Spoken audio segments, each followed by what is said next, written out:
So I'm going to go over my notes on Jots and Tittles and the scripture that people are trying to hold to make sacrificial law still a valid thing. And I get it, people are coming out of the apostate church and they know that they're doing it wrong, but they're just going too far right. And they're trying to put sacrificial law on everyone, just like the Pharisees.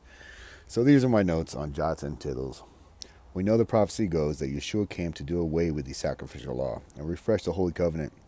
So we would expect to see him teach this and also demonstrate this through his actions. And yes, indeed, we see exactly this.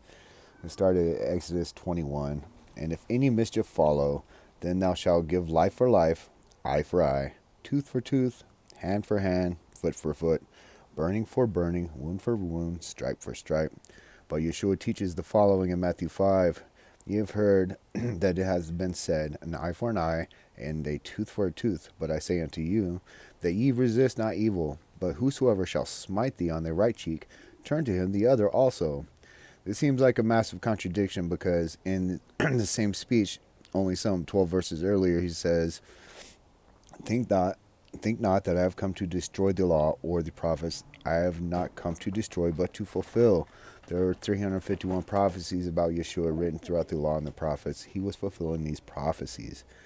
For verily I say unto you, till heaven and earth pass away, not one jot or one tittle shall in no wise pass from the law, till all be fulfilled.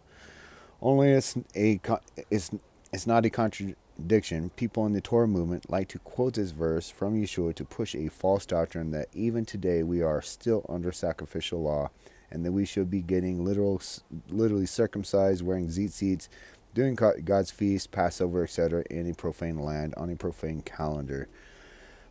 This comes from a lack of knowledge as to what jots and tittles are. It doesn't just mean that we are not not even the smallest part of the law will pass away like they think. And I used to be in this Torah movement, and until I did more research. It says, but rather jots and tittles are unique dots and markings put over or around Hebrew letters in original manuscripts. Think of them as punctuation marks, and they appear in very curious spots, painting a prophetic story. We see a Mount of Transfiguration. Moses and Elijah appeared, and then God spoke and said, this is my son who I'm well pleased. It actually reads, and there came a voice out of the cloud saying, this is my beloved son, hear him. Nobody hears his voice. Nobody hears what he says and what he came to do. So this was signifying the law and the prophets were speaking of Yeshua and his coming. But that's just part of the prophecy spoken of in the law and the prophets. Not all will be fulfilled till the day of the Lord. There's prophecies all throughout there, and heaven and earth will not pass away until everything is fulfilled. When he spoke his last words and said, it is finished, he was speaking of the sacrificial law. He was refreshing the Holy Covenant, which is the Ten Commandments. Deuteronomy 18 prophesies of Yeshua's coming. It says, I will raise up a prophet from among their brethren, like unto thee, and will put my words in his mouth, and he shall speak unto them all that I shall command him. And it shall come to pass that whosoever will not hearken to my words, which he shall speak in my name, I will require of him. But the prophet which shall presume to speak a word in my name, which I have commanded him to speak, or that shall speak in the name of other gods, then that prophet shall die. When a prophet speaketh in the name of the Lord, if the thing follow not, nor come to pass, that is the thing which the Lord hath not spoken, but the prophet hath spoken it presumptuously, that thou shalt be afraid of him. That's Deuteronomy 18. He came to refresh the Holy Covenant that was prophesied and nobody would hear, as in Isaiah 28.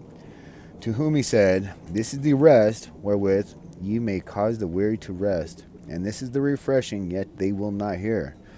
Isaiah tells us that he will magnify the law and make it honorable in Isaiah 42.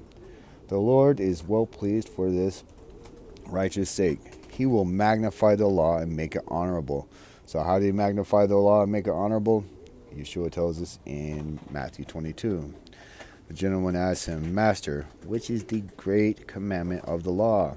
Yeshua said unto him, Thou shalt love the Lord thy God with all thy heart, with all thy soul, with all thy mind. This is the first and great command. And the second is like unto it, thou shalt love thy neighbor as thyself. On these two commandments hang all the law and the prophets. So let's see what he's quoting. Deuteronomy 5 goes over the Ten Commandments. And then we go to Deuteronomy 6, and it reads this. Verse 5, and thou shalt love thy Lord thy God with all thy heart, and with all thy soul, with all thy might. So, loving God is keeping his Ten Commandments. Okay? For the second is great. Now for the second greatest command, love thy neighbor as thyself. This is the royal law. He's quoting Leviticus 19. Thou shalt not hate thy brother in thy heart. Thou shalt in any wise rebuke thy neighbor, and not suffer sin upon him. Thou shalt not avenge or bear or any grudge against the children of thy people, but thou shalt love thy neighbor as thyself. I am the Lord. This is the royal law. It's also in James 2. If ye fulfill the royal law according to the scripture, thou shalt love thy neighbor as thyself, ye do well. But if you have a respect of persons, ye commit sin and are convinced of the law as transgressors. Titus 1 also talks about this. It says, this witness is true, wherefore rebuke them sharply, that they may be sound in the faith, not giving heed to Jewish fables, commandments of men that turn from the truth. It's not saying, be a jerk to them, but if you see someone in sin, rebuke them. If you see someone cheating on their wife, rebuke them. This is how we fulfill the royal law. This is how we love thy neighbor. So let's go to Deuteronomy 29. These are the words of the covenant which the Lord commanded Moses to make with the children of Israel in the land of Moab, beside the covenant which he made with them in Horeb. Okay, so the covenant of Horeb is the Ten Commandments. Let's look at Galatians 3. Wherefore then serveth the law?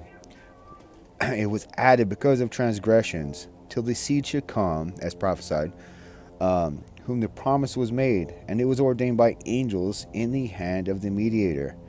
Matthew 11, come to me, all that labor and are heavy laden. I will give you rest. Isaiah 42, it's prophesying him, magnifying it, making it honorable. The Lord is well pleased for his righteous sake. He will magnify the law and make it honorable. So he magnified the Ten Commandments, as listed in Deuteronomy 5, to let people know to love thy God is to keep the commandments, to love thy neighbor is to rebuke sin. I pray that this is eye-opening for you guys.